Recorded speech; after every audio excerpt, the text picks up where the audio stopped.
Okay, so this came in today. This is the GM IO6 HMI module. This will be an upgrade for the 2014 Silverado. Here's the GM part number, if you guys want to take a look at that. And basically what this is the brain for the infotainment touchscreen that's in the truck. The work truck and LS, even some of the LTs will have an IO4 module. That's for, you know, the very small touchscreen. I think it's a 4-inch touchscreen that's available. The 8-inch, we either have the IO5 or IO6. The 5 does not have the navigation, weather, and texting, where this one will have it. So we're going to do a quick little install. I'll show you guys how to do that real quick, and we'll give it a little test. Okay, we're inside the truck. We're going to do a quick little overview, and it'll ding here for just a second.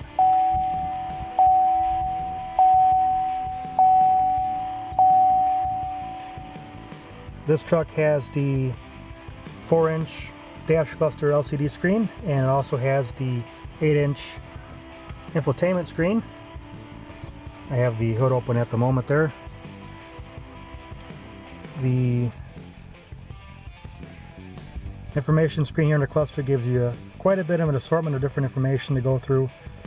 Fuel economy, oil life, tire pressure, and you can see what I'm currently getting in fuel economy.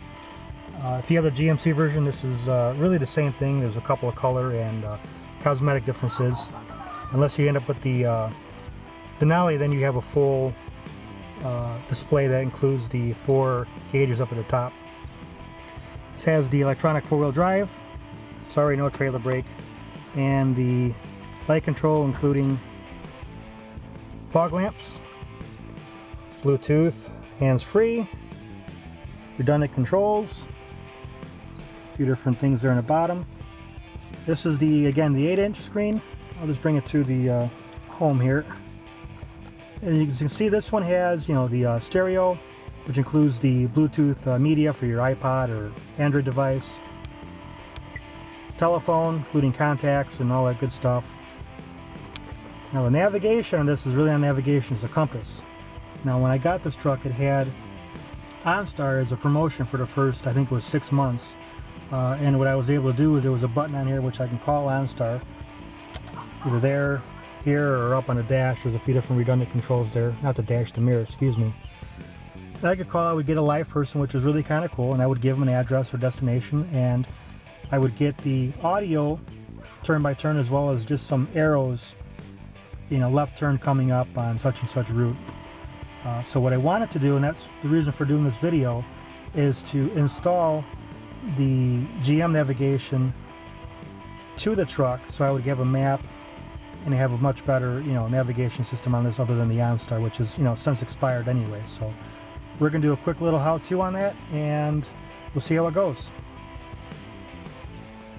Okay, so what you need is a T15 Torx screwdriver, or in this case I got the bit to go into my adaptable screwdriver, and the brain or module is actually here behind the dash, and there are 4 Torx screws here, there, and here are the other 2 on the other side. And we're simply going to start by pulling these out. simple. You don't need a power drive or anything, it'll come out by hand. Okay, so once you remove the screws, there's a couple push clips on either side. These just kind of pop out. I've already done that already. Close it up, get that out of the way. You can bend this a little bit, but I wouldn't bend it too far so you don't bust off the bottom clips. This is supposed to just sort of, just like that, very easily move out with a couple more clips. Just put that off to the side. And then we have access to the current HDMI model. Okay, so these wires very easily and quickly come out of the sockets for the stock board here with very little effort, and this will simply slide out just like that. And one stock unit. You'll notice there's a blank there where the GPS wire will go on the new unit. So here's the old unit and here's the new unit.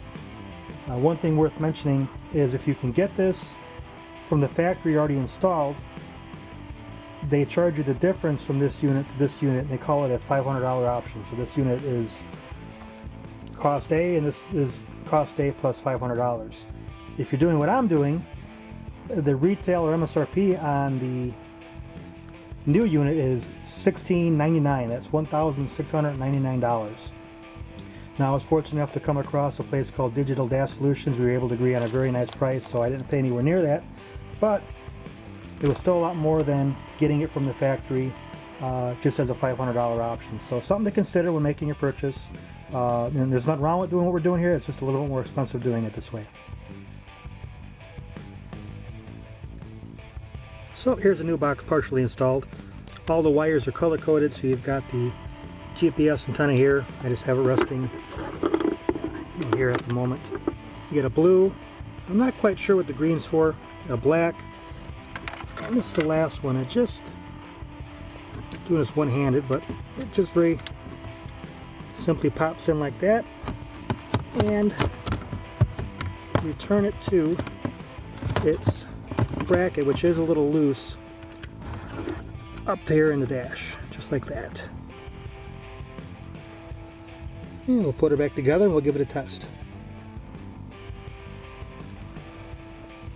Okay, as you can see, we have a few more icons, and the one I'm most interested in is navigation.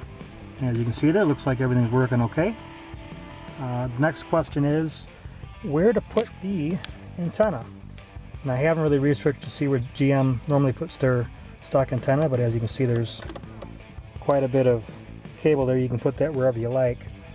After talking with the company that supplied the GPS, he's tried it up in here and he's tried it up in here, and I guess he had intermittent issues with getting a signal, and what he recommended was putting it in the upper glove compartment.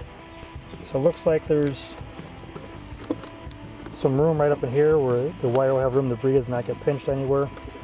I'll probably just kind of stick it up there in the corner. Not sure if I'm going to be able to get that on camera, but we will certainly try here.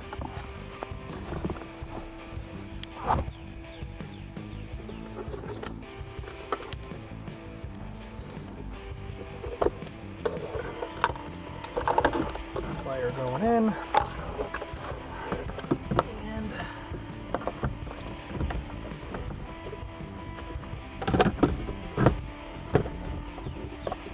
looks like it'll go in there just like that.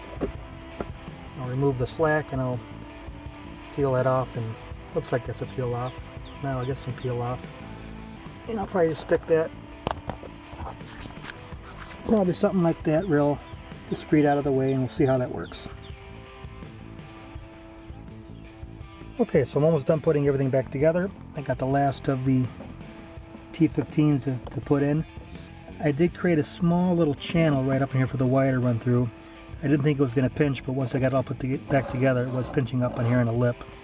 So a little bit of a channel put in, a little bit of file to file it down so it wouldn't cut the wire, And again, this will go up on the top or on the side, wherever it seems to fit best. And this I thought was a peel and stick, it's not, so I'll get some 3M automotive tape, and again I'll fixate that